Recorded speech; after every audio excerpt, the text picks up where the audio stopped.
Welcome a 4547blog.com 2-minute article, Trump's warning on hostage crisis. The complex geopolitical landscape in the Middle East has once again captured global attention with the ongoing hostage situation involving Hamas. President-elect Donald Trump, known for his bold and often controversial remarks, has weighed in on the crisis, asserting that all hell will break out if the hostages are not released before his inauguration. The situation is constantly devolving, with tensions escalating between Israel and Hamas. The hostages, whose identities and nationalities vary, have become pawns in a larger political game, with their fates uncertain.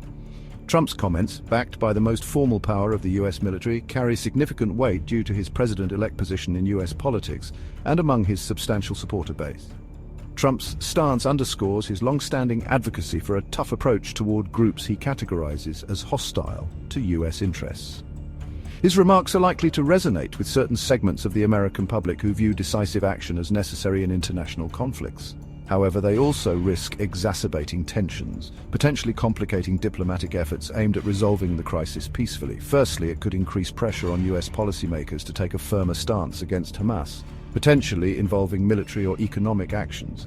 If so, do it quick and surgical in direct combat without bombing civilians.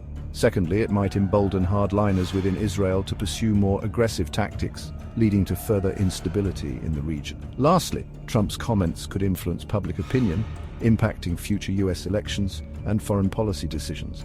As the international community watches closely, the unfolding events will test the delicate balance of diplomacy, military action, and humanitarian concern. The hope remains that a peaceful resolution can be achieved, avoiding the dire consequences Trump foresees. Meanwhile, the hostages' safe release continues to be the primary objective for all parties involved. Trump should advocate for NATO to jointly return stability to the region, so nobody has the ability to point fingers at the failures of war. The bottom line is people die in wars, and Hamas has always been okay with that.